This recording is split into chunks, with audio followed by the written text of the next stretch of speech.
안녕하세요. TV에서나 나올 법한 일이 저에게도 벌어져서 너무나 놀란 마음을 금치 못하고 이렇게 사연을 작성하게 되었습니다. 저는 굉장히 힘들게 살아온 한 여자였어요. 20살 때부터 파출부 일을 했다고 하면 믿으실 수 있을까요?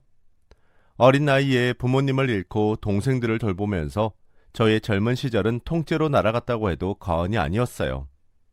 매일 눈물로 밥을 짓고 또 몸이 부서질 것 같은데도 식당에 나가서 일을 하니까 손가락 마디마디가 같은 또래의 여자들에 비해서 두꺼웠어요.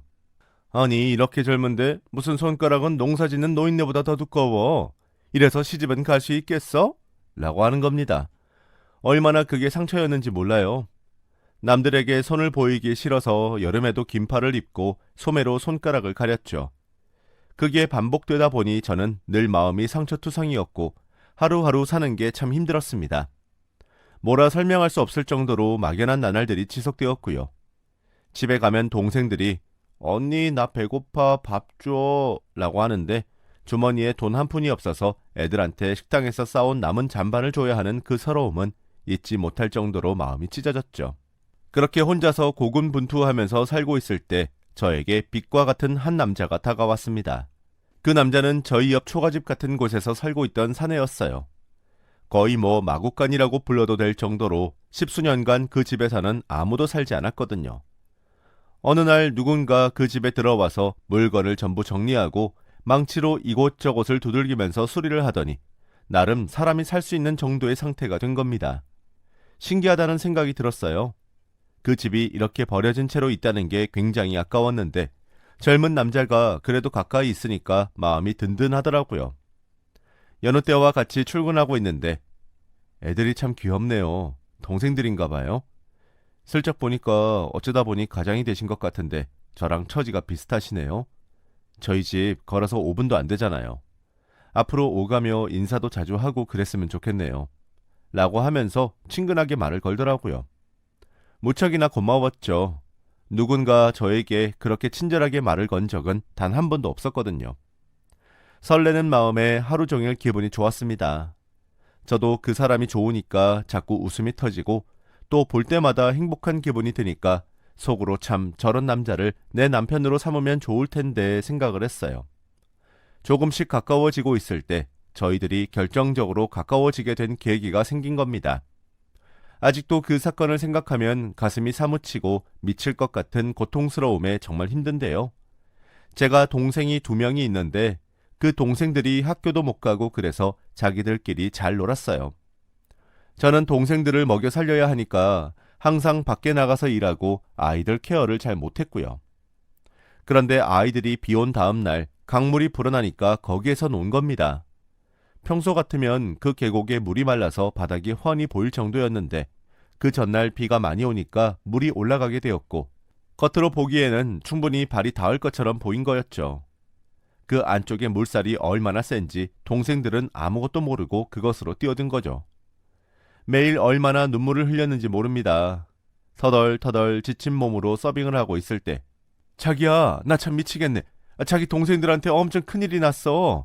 놀라지 말고 빨리 와봐, 빨리. 지금 일하고 있을 때가 아니라고. 라고 소리를 치면서 저에게 누군가 온 겁니다. 저는 눈이 휘둥그레져서 도대체 무슨 일이냐고, 왜 그러는 거냐고 하면서 어안이 벙벙한 채로 저에게 달려온 그 사람을 보았습니다.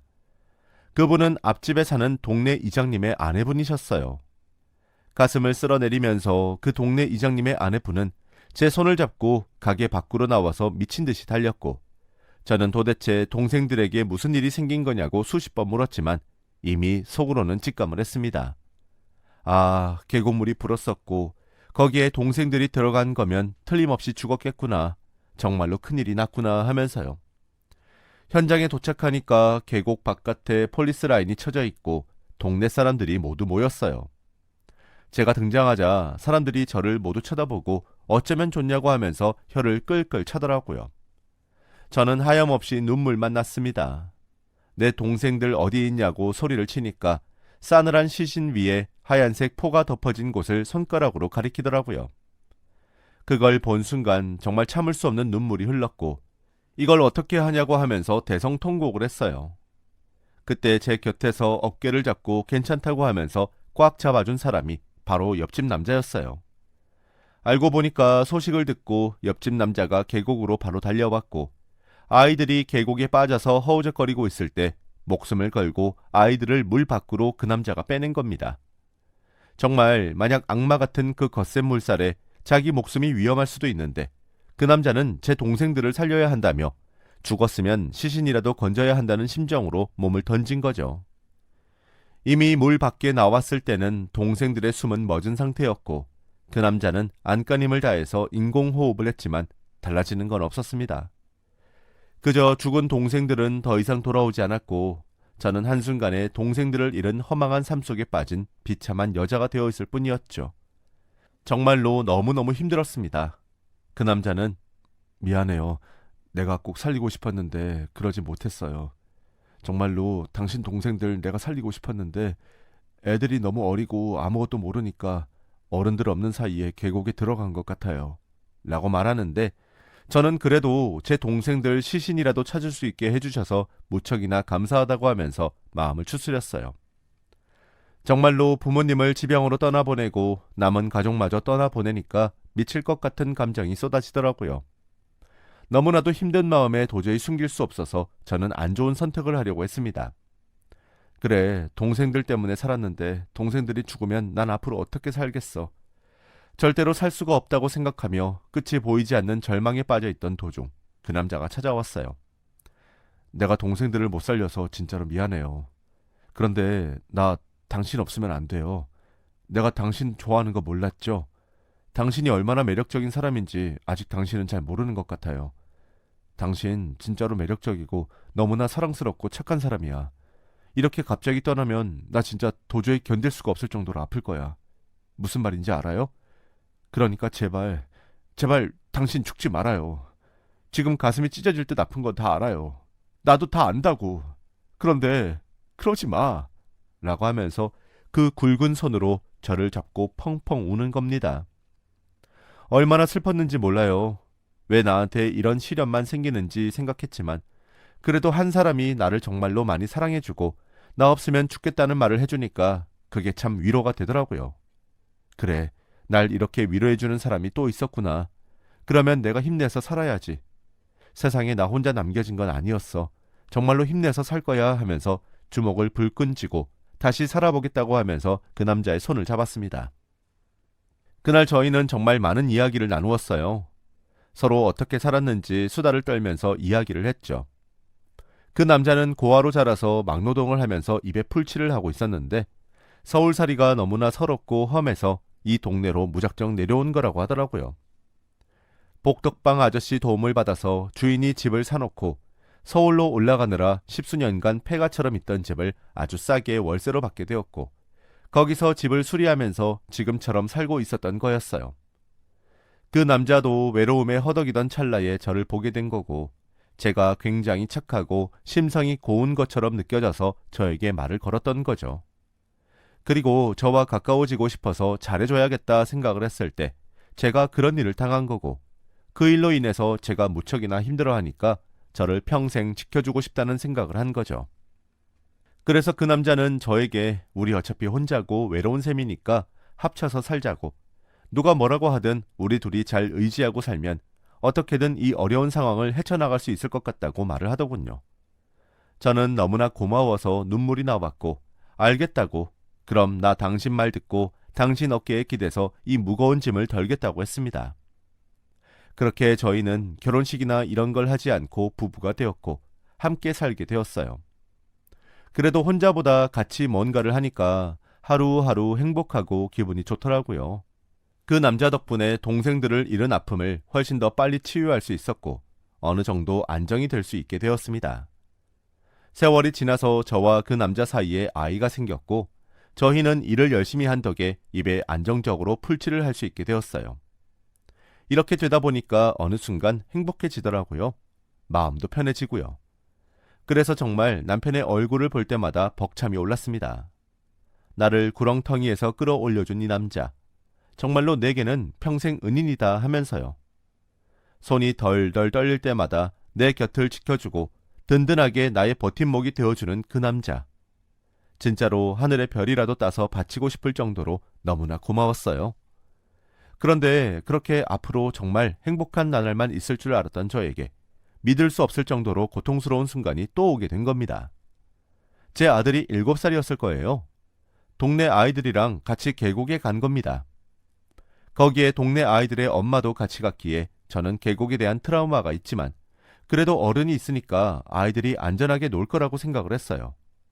그때 제가 너무 피곤해서 아들이 노는 걸 보지 못하고 그냥 잠에 들었거든요.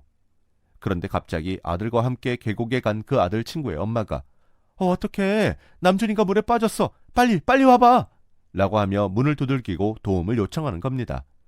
물에 빠졌다는 소리를 듣자마자 잠에서 확 깬 저는 그게 무슨 소리냐고 말을 했고 남편은 바로 달려간 겁니다. 그 계곡으로요. 손이 파르르 떨리면서 발을 동동 굴렀고 남편은 바로 계곡으로 뛰어 들어갔어요. 알고 보니까 아들이 그 안에 있는 물고기를 잡겠다고 하면서 점점 더 깊은 곳으로 들어갔고 발이 삐끗하면서 동네 사람들도 무서워서 안 들어가는 깊은 곳까지 빨려 들어가게 된 거였어요. 그런데 깊은 곳은 수심이 엄청 깊고 또 그 안에 물살이 강해서 어른들도 잘못 들어갔다가는 크게 휩싸이는 경우가 있잖아요. 수영을 잘하는 제 남편이 그런 겁니다. 밑으로 빠진 아이를 건지겠다고 잠수를 해서 아이를 끌어올렸는데 아이가 물을 먹고 본능적으로 사람을 꽉 잡고 힘을 주니까 남편도 몸에 힘이 빠져서 호흡을 못하게 된 거죠. 자연스럽게 그 계곡 밑으로 빠지게 된 거고 나중에 구급대원들이 와서 그 둘을 구조했고 저는 아들과 남편을 둘 다 잃은 여자가 된 겁니다. 동생들도 죽고 도저히 살 수가 없었어요. 아마 말로 다 설명하지 않아도 제 심정을 아실 분들은 아실 거예요. 사랑하는 사람들을 보낸다는 게 얼마나 고통스러운 일인지요. 정말로 왜 이렇게 된 거지 하면서 하염없이 눈물만 나왔고 이곳을 떠나야겠다. 이 지긋지긋한 강가는 쳐다보기도 싫다고 하면서 저는 아무것도 없는데 바로 서울로 올라갔습니다. 시골에 숨어 살던 제가 식당 서빙 일을 하면서 살던 제가 갑작스러운 변화로 서울에 갔는데 더욱 낯선 환경에 저는 적응을 못했어요. 지금 생각해보면 공황장애였던 것 같아요. 그래도 사람이 극한 환경에 빠져도 정신만 차리면 어찌저찌 살 길이 보이긴 하더라고요. 파출부 일을 시작하게 되었습니다. 파출부를 하는 사람들은 대부분 늙은 사람들인데 저같이 젊은 사람이 일을 지원하게 되니까 나름 많은 곳에서 저를 불러주더라고요. 저는 그래도 나를 필요로 하는 곳이 있으니까 힘내서 한번 살아봐야지 하면서 일을 꽉 깨물었어요. 근데 처음 남의 집에 가서 이것저것 종노릇을 하며 일하고 또 가족들이 단란하게 사는 모습을 보니까 저 개인적으로는 굉장히 힘들더라고요. 내가 왜 이렇게 됐지? 나도 저들처럼 행복하게 될 수 있었는데 하면서요. 한참 일을 하다가 슬럼프 때문에 더 이상 버티지 못하겠다는 생각이 들었고 결국 저는 파출부 일을 잠시 그만두게 되었습니다. 얼마나 시간이 흘렀을까? 일을 잡아주던 파출부 대표님께서 연락이 온 겁니다. 자기야, 아직도 힘들어? 이번에 진짜 인성 좋은 주인집에서 최대한 젊은 사람들로 사람을 뽑아달라고 해서 자기가 생각나서 페이도 엄청 세고 자기도 언제까지 놀 수는 없는 거니까 여기 가서 이번에 일 시작해봐. 잠깐 하는 거니까 그렇게 힘들지는 않을 거야 라고 말하더라고요. 마침 돈도 다 떨어져 가고 어쨌든 일을 해야 하는 거니까 알겠다고 그분에게 말했습니다. 알겠어요. 저한테 말씀해 주셔서 감사해요. 한번 일 시작해 볼게요. 말씀처럼 저도 언제까지 계속 이렇게 살 수는 없으니까요. 라고 하면서 마음을 추스리고 다시 일을 갔습니다. 그런데 그 대표께서 저에게 알려준 주인집은 어마어마한 고층 빌딩이었어요. 저도 놀랐죠. 위압감이 장난이 아니었어요. 저는 외부인이니까 들어갈 때도 무슨 테러리스트 검사하는 것처럼 철저한 보안 속에 그곳을 들어가게 되었습니다. 이렇게 어렵사리 들어간 곳에서 일을 시작했는데 생각보다 사모님이 너무나 좋으신 분인 겁니다. 몇십억짜리 아파트를 가지고 있는데도 저에게 무척이나 잘 해주시고 저는 그 마음씨에 반해서 매일매일 너무 감사할 정도였죠. 진짜 너무나 좋으신 분들을 만나다니 나는 참 복도 많다 생각했습니다. 매일 제가 집에 가기 전 냉장고에서 먹을 것들을 바리바리 싸서 주시고는 했거든요. 이런 부분에서 인성이 보인다 싶었죠. 한 달 정도 일을 했을까? 평소에는 보지 못했던 남편분과 그 자녀분들이 일찍 집에 온다고 저에게 밥을 좀 해달라고 하는 겁니다. 추가 근무 시간은 돈으로 주겠다고 하면서요. 저는 알겠다고 당연히 그러겠다고 말했어요. 한참 일을 하고 있었는데 남편분과 자녀분들이 집에 들어온 겁니다. 그분들은 바로 방에 들어가셔서 저는 얼굴을 제대로 보지 못한 채 인사를 한 뒤 다시 갈비찜을 만들었어요. 요리가 끝나고 식탁에 세팅한 다음 나와서 드시라고 했습니다. 그때 남편분과 자녀분이 나오시는데 저 정말로 심장이 쿵 떨어졌어요. 물에 빠져 죽은 내 아들과 남편의 얼굴과 똑같이 생긴 겁니다.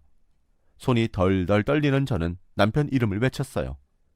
그러자 그 남자분이 뭐냐고 갑자기 왜 그러는 거냐고 하더라고요. 저는 자초지종을 설명했죠.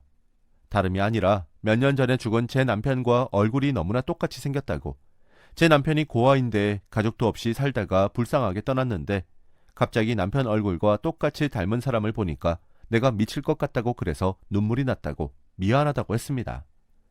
그러자 그 남자는 엄청 당황을 하면서 남편분 사진 좀 볼 수 있냐고 자세히 말해달라고 하는 겁니다. 남편이 초록마을 보육원에서 자라서 혼자 서울에 있다가 시골로 내려와서 나를 만난 거라고. 내 남편이랑 아들 사진이라고 하면서 보여주자 그 사장님은 나도 초록마을 보육원 출신이라고 말하는 겁니다. 알고 보니까 그 사장님도 고아 출신이었고 어릴 때 입양되어서 미국에 살다가 양부모님들이 돌아가시고 재산을 상속받아서 한국으로 온 거였어요. 다시 까먹은 한국어를 배우고 홍콩이랑 미국을 기반으로 한 사업을 시작하면서 소위 떼돈을 번 겁니다. 아주 어릴 때 양부모님한테 원래 그 보육원에 내 동생이 있다고 들었다고, 쌍둥이 동생이라서 양부모님들이 나를 그 아이와 함께 데려오길 원했는데 여건이 안 돼서 몸이 더 약하고 아픈 나를 데려온 거라고 말하는 겁니다.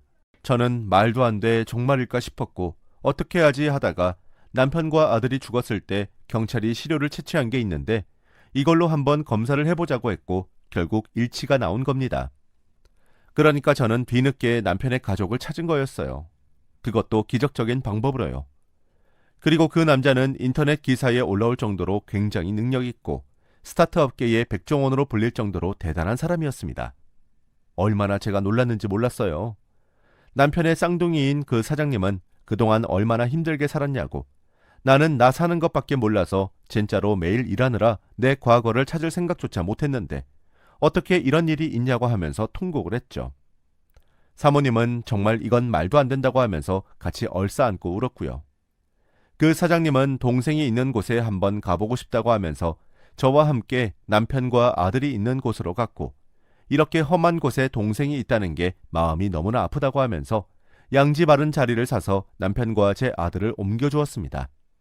그리고 저에게 말했어요. 제가 정말로 가진 게 돈밖에 없는데 어찌 제 동생의 인생을 보상할 수 있겠냐고. 그래도 제가 동생을 찾지 못한 시간 동안 동생 곁을 지켜주고 외롭지 않게 사랑해준 당신에게 조금이나마 보답을 하고 싶다고 하면서 거액의 현금 그리고 아파트 입주를 제안하는 겁니다. 저는 아니라고, 내가 한 게 뭐가 있다고 이런 거를 받냐고 거부를 했지만 그 남자는 그냥 거부하지 말고 받으라고 말해주었죠. 저는 그래도 이렇게 말해주는 것 자체가 감사하다고 현금은 안 받고 아파트 월세로 입주만 하겠다고 하면서 그 제안을 일부를 받았습니다. 그래서 저는 시궁창 갔던 반지하에서 탈출했고 나름 널찍한 아파트에 월세로 들어가서 월세는 안 내면서 살게 되었고 어느 정도 삶의 기반이 잡히게 되었어요. 소식을 들은 파출부 소장님은 어떻게 이럴 수가 있냐고, 정말 평생 든든한 기반을 얻었다고 하면서 좋아해 주셨고 저는 감사하다고 그렇게 말씀해 주시니까 제 기분도 좋다고 하면서 방글방글 웃게 되었네요. 지금은 그분과 정말로 가족처럼 지내고 있고 제가 사모님 집에 놀러가서 함께 영화도 보고 TV도 보면서 파출부와 사모님의 관계로 지내고 있습니다. 오히려 부자들이 더 마음이 넓고 여유도 있다는 말이 왜 나온 줄 알 것 같아요. 불편한 관계일 수도 있는데 제 존재를 흔쾌히 받아들였으니까요. 그럼에도 불구하고 남편만 생각하면 참 불쌍하고 이 엄청난 광경을 살아서 봤으면 얼마나 좋았을까 하면서 마음이 착잡했는데 그래도 어떻게 할 수 없는 일에 매달리면 매달릴수록 저만 고통스러우니까 조금은 내려놓으려고 합니다. 남편과 아들을 잃고 외로움에 점점 죽어가고 있던 저에게 정말 기적처럼 가족과도 같은 존재들이 생기게 되었고 저 지금은 굉장히 행복하고 기쁘네요. 아마 저 같은 인생 사시는 분들이 있을 텐데 절대로 포기하지 마시고 하루하루 살다 보면 또 자기 자신을 숨쉴 수 있게 해주는 그런 귀한 인연들이 찾아올 거라고 생각합니다. 어찌 보면 세상이 불공평한 것 같기도 해요. 누구는 세상에서 가장 행복하게 온실속 화초처럼 살면서 근심 걱정이라는 건 모르는 사람처럼 인생을 지내는데, 저 같은 사람들은 맨날 울면서 살고 그래도 불공평하다고 투덜대면서 남들 짜증나게 하는 것보다는 이렇게 모든 걸 받아들이고 현실을 인정하고 사는 게 좋은 것 같습니다. 그럼 여기까지 제 사연 들어주셔서 정말 감사합니다. 저는 앞으로 더더욱 헌신하면서 또 하늘에 있는 남편과 동생, 그리고 자식에게 떳떳하게 살 수 있도록 노력해 보려고 합니다. 여러분들도 항상 건강 챙기시고 주변에 있는 사람들한테 잘하세요. 저는 그걸 잘 못해서 아직도 후회가 되네요. 사랑한다고 말하시고요. 여기서 사연 마치겠습니다. 감사합니다.